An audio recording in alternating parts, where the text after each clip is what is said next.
ସମସ୍ତଙ୍କ ପାଖରେ ଆଧାର କାର୍ଡ ରହିଛି। ଆଧାର କାର୍ଡ ଧାରକଙ୍କ ପାଇଁ ନୂଆ ସମସ୍ୟା। ଆଧାର କାର୍ଡ ଉପରେ ନୂଆ ନିୟମ ବଦଳାଇଲେ ସରକାର। ଦେଖନ୍ତୁ, ଆପଣଙ୍କ ପାଖରେ ଆଧାର କାର୍ଡ ଯଦି ଅଛି, ଏହି ଆଧାର କାର୍ଡ ମାଧ୍ୟମରେ ସରକାର କିଛିଟା ନିୟମରେ ପରିବର୍ତ୍ତନ କରିଛନ୍ତି। ଏହି ଆଧାର କାର୍ଡ ମାଧ୍ୟମରେ ଆପଣମାନେ କିଛିଟା ଯୋଜନାରୁ ମଧ୍ୟ ଆପଣ ଲାଭ ପାଉଛନ୍ତି। କେଉଁ ସରକାରୀ ଯୋଜନାରୁ ଆପଣମାନେ ଆଧାର କାର୍ଡ ମାଧ୍ୟମରେ ପାଉଛନ୍ତି? ଆଧାର କାର୍ଡ ବିନା ଏହା ସମ୍ଭବ ନୁହେଁ। ସରକାର ଏହି ଆଧାର କାର୍ଡ ନିୟମରେ କ'ଣ ପରିବର୍ତ୍ତନ କରିଛନ୍ତି, ଆସନ୍ତୁ ଡିଟେଲ୍ସ ଜାଣିବା ଷ୍ଟେପ୍ ବାଇ ଷ୍ଟେପ୍। ସେଥିପାଇଁ ଆପଣ ଭିଡ଼ିଓଟିକୁ ଆରମ୍ଭରୁ ଶେଷ ପର୍ଯ୍ୟନ୍ତ ବିନା ସ୍କିପ୍ରେ ଦେଖନ୍ତୁ, ଯାହାଫଳରେ ଆପଣ ଜାଣିପାରିବେ, ବୁଝିପାରିବେ। ଯଦି ଏପର୍ଯ୍ୟନ୍ତ ଚ୍ୟାନେଲକୁ ସବସ୍କ୍ରାଇବ୍ କରିନାହାନ୍ତି, ଚ୍ୟାନେଲକୁ ସବସ୍କ୍ରାଇବ୍ କରି ପାଖରେ ଥିବା ଘଣ୍ଟି ଚିହ୍ନକୁ ଦବାଇ ଦିଅନ୍ତୁ। ତ ଚାଲନ୍ତୁ ଆଜିର ଏକ ନୂଆ ଭିଡ଼ିଓକୁ ଆପଣମାନଙ୍କୁ ସ୍ୱାଗତ ଜଣାଉଛି। ମୁଦ୍ରାସ୍ଫୀତି ଯୋଗୁଁ ଆଜିର ସମୟରେ ଆଧାର କାର୍ଡ ସବୁଠାରୁ ବଡ଼ ସମସ୍ୟା। ସାଧାରଣ ଲୋକଙ୍କ ଜୀବନ ବହୁତ କଷ୍ଟକର ହୋଇପଡ଼ୁଛି। ପ୍ରତି ମାସରେ ବିଦ୍ୟୁତ୍ ବିଲ୍, ପେଟ୍ରୋଲ ଡିଜେଲ ଦର ଏବଂ ଦୈନନ୍ଦିନ ବ୍ୟବହାର ସାମଗ୍ରୀର ମୂଲ୍ୟ ନିରନ୍ତର ବୃଦ୍ଧି ପାଉଛି। ଏହି ପରିସ୍ଥିତିରେ ମଧ୍ୟବିତ୍ତ ପରିବାର, ଚାଷୀ ଏବଂ ଶ୍ରମିକ ଶ୍ରେଣୀର ଲୋକମାନେ ସବୁଠାରୁ ଅଧିକ ଅସୁବିଧାର ସମ୍ମୁଖୀନ ହେଉଛନ୍ତି। ଘରୋଇ ଖର୍ଚ୍ଚରେ ନିରନ୍ତର ବୃଦ୍ଧି ଯୋଗୁଁ ପରିବାରର ବଜେଟ୍ ଖରାପ ହେଉଛି। ଏହି କଷ୍ଟକର ସମୟରେ କେନ୍ଦ୍ର ସରକାରଙ୍କ ପକ୍ଷରୁ ଏଲ୍‌ପିଜି ଗ୍ୟାସ୍ ସିଲିଣ୍ଡର ମୂଲ୍ୟରେ କିଛି ଆଶ୍ୱସ୍ତି ମିଳିବାର ଖବର ଆସିଛି। ଜୁଲାଇ ଠାରୁ ଦେଶର ଅନେକ ସହରରେ ଗ୍ୟାସ୍ ସିଲିଣ୍ଡରର ନୂତନ ଦର ଲାଗୁ କରାଯାଇଛି। ଆସନ୍ତୁ ଜାଣିବା ବାଣିଜ୍ୟିକ ଗ୍ୟାସ୍ ସିଲିଣ୍ଡରରେ ବଡ଼ ଅପଡେଟ୍ ରହିଛି। ତୈଳ ବିପଣନ କମ୍ପାନୀଗୁଡ଼ିକ 19 କିଲୋଗ୍ରାମ ବାଣିଜ୍ୟିକ ଏଲ୍‌ପିଜି ଗ୍ୟାସ୍ ସିଲିଣ୍ଡର ମୂଲ୍ୟରେ ପ୍ରାୟ 60 ଟଙ୍କାର ଏକ ଗୁରୁତ୍ୱପୂର୍ଣ୍ଣ ହ୍ରାସ କରିଛନ୍ତି। ଏହି ହ୍ରାସ ଆଜିଠାରୁ ଲାଗୁ ହୋଇଛି ଏବଂ ଏହା ବ୍ୟବସାୟୀ ଏବଂ ରେଷ୍ଟୁରାଣ୍ଟ ଚଳାଉଥିବା ଲୋକଙ୍କ ପାଇଁ ଏକ ଖୁସି ଖବର। ପୂର୍ବରୁ ଜୁନ୍ 1, 2025ରେ ବାଣିଜ୍ୟିକ ଗ୍ୟାସ୍ ସିଲିଣ୍ଡର ମୂଲ୍ୟ ମଧ୍ୟ 30 ଟଙ୍କା ହ୍ରାସ ପାଇଥିଲା। ଏହି କ୍ରମାଗତ ହ୍ରାସ ବ୍ୟବସାୟିକ କାର୍ଯ୍ୟକଳାପରେ କିଛି ଆଶ୍ୱସ୍ତି ପ୍ରଦାନ କରିବ ବୋଲି ଆଶା କରାଯାଉଛି। ତଥାପି ବର୍ତ୍ତମାନ ଘରୋଇ ବ୍ୟବହାର ପାଇଁ ବ୍ୟବହୃତ 14.2 କିଲୋଗ୍ରାମ ସିଲିଣ୍ଡର ମୂଲ୍ୟରେ କୌଣସି ପରିବର୍ତ୍ତନ କରାଯାଇନାହିଁ। ଭବିଷ୍ୟତରେ ଏଲ୍‌ପିଜିର ମୂଲ୍ୟରେ ମଧ୍ୟ ହ୍ରାସ ହେବାର ସମ୍ଭାବନା ରହିଛି। ଆସନ୍ତୁ ଜାଣିବା ସବସିଡି ଯୋଜନାରେ ନୂତନ ପରିବର୍ତ୍ତନ। ଦେଖନ୍ତୁ, କେନ୍ଦ୍ର ସରକାର ଗ୍ୟାସ୍ ସବସିଡି ଯୋଜନାରେ ଗୁରୁତ୍ୱପୂର୍ଣ୍ଣ ପରିବର୍ତ୍ତନ କରିଛନ୍ତି ଏବଂ ଏବେ 377 ଟଙ୍କାର ସବସିଡି ପୁନଃ ପ୍ରଚଳନ କରାଯାଇଛି। ଏହି ସବସିଡି ସେହି ସମସ୍ତ ଲୋକଙ୍କୁ ଦିଆଯିବ ଯେଉଁମାନଙ୍କର ସରକାରୀ ଗ୍ୟାସ୍ ସଂଯୋଗ ଅଛି। ବିଶେଷ କରି ପ୍ରଧାନମନ୍ତ୍ରୀ ଉଜ୍ଜ୍ୱଳା ଯୋଜନା ଅଧୀନରେ ଗ୍ୟାସ୍ ସଂଯୋଗ ନେଇଥିବା ପରିବାରଗୁଡ଼ିକୁ ଯେକୌଣସି ପରିସ୍ଥିତିରେ ଏହି ସବସିଡି ଦିଆଯିବ। ଦେଖନ୍ତୁ, ଗ୍ୟାସ୍ ସିଲିଣ୍ଡର କିଣିବାର 2ରୁ 5 ଦିନ ମଧ୍ୟରେ ସବସିଡି ରାଶି ସିଧାସଳଖ ହିତାଧିକାରୀଙ୍କ ବ୍ୟାଙ୍କ ଆକାଉଣ୍ଟକୁ ସ୍ଥାନାନ୍ତରିତ ହୁଏ। ଏହି ବ୍ୟବସ୍ଥା ଗରିବ ଏବଂ ମଧ୍ୟବିତ୍ତ ପରିବାର ପାଇଁ ବହୁତ ଲାଭଦାୟକ।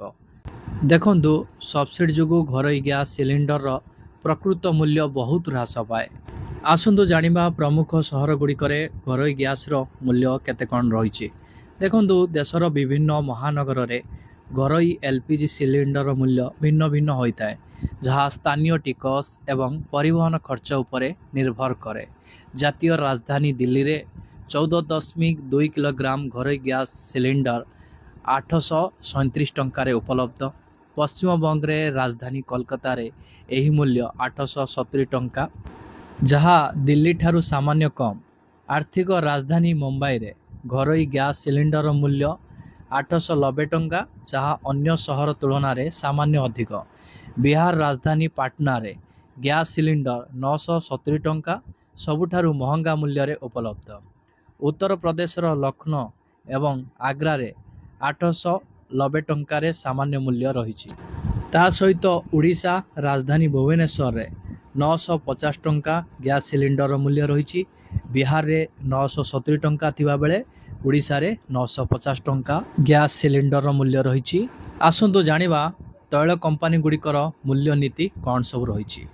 ଦେଖନ୍ତୁ, ସରକାରୀ ତୈଳ କମ୍ପାନୀଗୁଡ଼ିକ ଯେପରି ଇଣ୍ଡିଆନ୍ ଅଏଲ୍ କର୍ପୋରେସନ୍ ଅର୍ଥାତ୍ IOC, ହିନ୍ଦୁସ୍ତାନ ପେଟ୍ରୋଲିୟମ, अर्थात HPCL एवं भारत पेट्रोलियम अर्थात BPCL मासरे 2 थर गैस रो मूल्य समीक्षा करती। एही मूल्य गुड़िक आंतर्जातीय अणुधित तैल दर विनिमय हार एवं स्थानीय टिकस उपरे आधारित।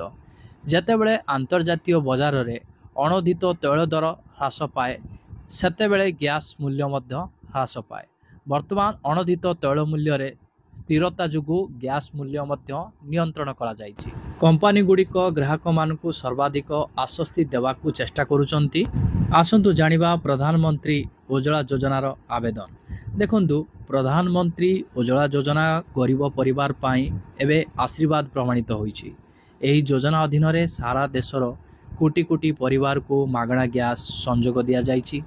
एही परिवार गुड़िकु सब्सिडीर संपूर्ण लाभ मिलता है जहाँ सेमानकर रोषेई खर्च को बहुत ह्रास करिथाए। ग्रामांचल एवं सहरांचलर गरीब परिवार को एही योजना अधीन रे अंतर्भुक्त करा जायछि। एही योजना महिला मानक स्वास्थ्य रे मध्य उन्नति आनिछि कारण सेमाने एबे काठ एवं गोबर पोड़ी जालिबा बदल रे सफा इंधन व्यवहार करुचंती। योजनार सामाजिक एवं परिवेशगत प्रभाव मध्य बहुत सकारात्मक भाव रे कार्य करुछि। देखंतु भविष्यतर आशा एवं आकांक्षा कौन रही। विशेषज्ञ माने विश्वास करती जे आगामी समय रे गैस सिलिंडर मूल्य रे आहुरी आश्वस्ति मिल पारे। आंतर्जातीय तैल बजार रे स्थिरता एवं सरकार जनकल्याण नीति जुगु यह संभवपर होई पारे। देखंतु सरकार गरीब एवं मध्यवित्त परिवार को मुद्रास्फीति मुक्ति प्रदान करने को प्रतिबद्ध। देखंतु आजिका डेट रे केते दरदाम हो हई बढ़ी चली किंतु सेई दरदाम को नहीं मध्यवित्त परिवार गरीब लोक माने चिंतित। सेई दरदाम रु केमती मुक्ति मिलिबो सरकार वर्तमान से दिगरे कार्य करुचंती। देखंतु मुद्रास्फीतिर एही जुगरे LPG गैस सिलिंडर मूल्य ह्रास एक सकारात्मक पदक्षेप।